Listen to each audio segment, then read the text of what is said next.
Hello and namaste. Thank you all for your interesting insights and comments for my previous post.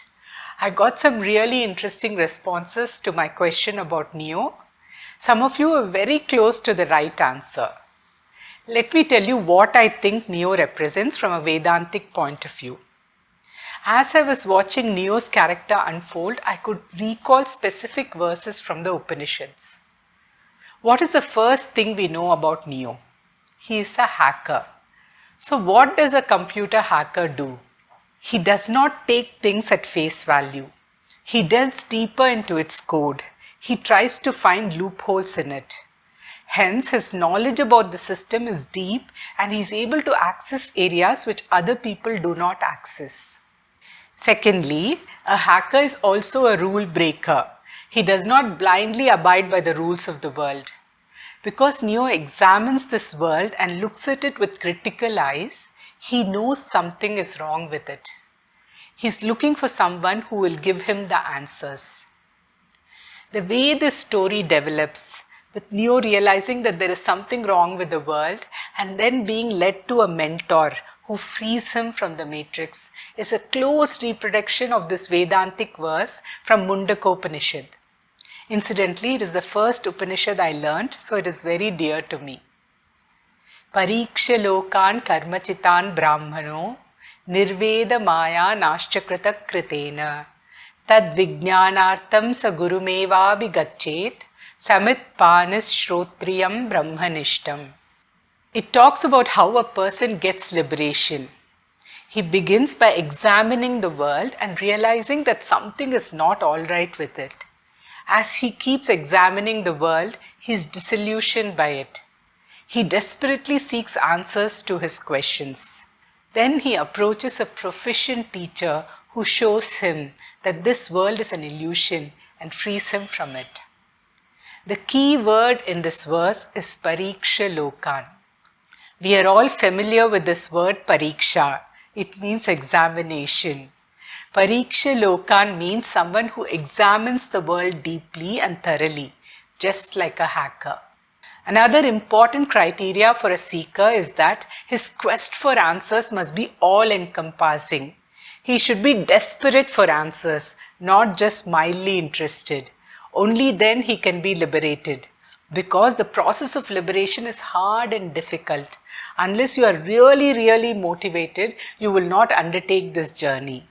Such a seeker is called a mumukshu in Vedanta. Mumukshu is a person who only cares about the truth. He does not care about anything else. In fact, that Neo is such a committed seeker of knowledge is reiterated several times in the movie. When Trinity meets Neo for the first time, she tells him, "I know why you are here, Neo, why you hardly sleep, why you live alone, and why night after night you sit by your computer." It's the question that drives us. It's the question that brought you here. You know the question just as I did. Morpheus makes it even more explicit in another conversation with Neo. What you know you can't explain, but you feel it. You've felt it your entire life that there is something wrong with the world. You don't know what it is, but it's there, like a splinter in your mind, driving you mad. There is another iconic scene in the movie. This scene was a moment of epiphany for me. Something clicked in my mind and I knew this is Vedanta. Morpheus offers Neo a choice between two paths. He offers two pills to Neo. "This is your last chance," he says. "There is no turning back after this. You take the blue pill, you go back to your life. You take the red pill and you continue your quest. Remember, all I am offering is the truth." Immediately, a Vedantic verse from Kathopanishad popped up in my head. Shreyascha preyascha manushyametah tau samparitya vivinakti dhiraha shreyo hi dhirobhi preyaso vrinite preyo mando yogakshemat vrinite. There are two paths in front of everyone. One path is good and the other is pleasant and easy. An intelligent seeker will take the good path, although it is hard. A foolish person will choose a pleasant and easy path. It goes on to give a more vivid description of these two paths. Duramete viparite vishuchi avidyaya cha vidyeti jnata. These two paths are so wide apart and lead to such different ends.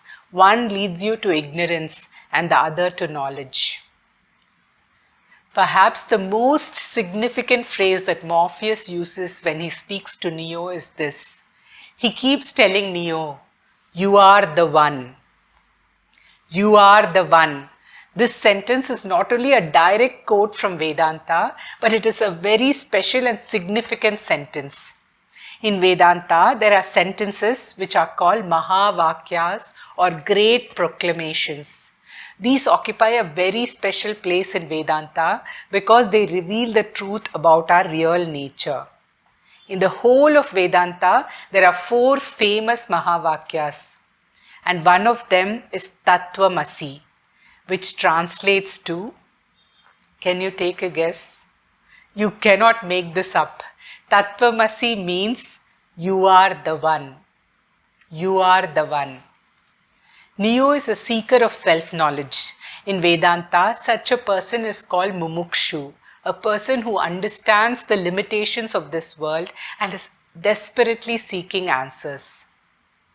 My next post is on Morpheus. By now, all of you would have guessed who Morpheus is. Waiting to hear your thoughts. Looking forward to a lively discussion with all of you. Please spread the word to fellow Matrix fans. Do subscribe and press the bell icon for reminders. If you enjoyed this post, please click on like and share it with others. Until next time, Namaste.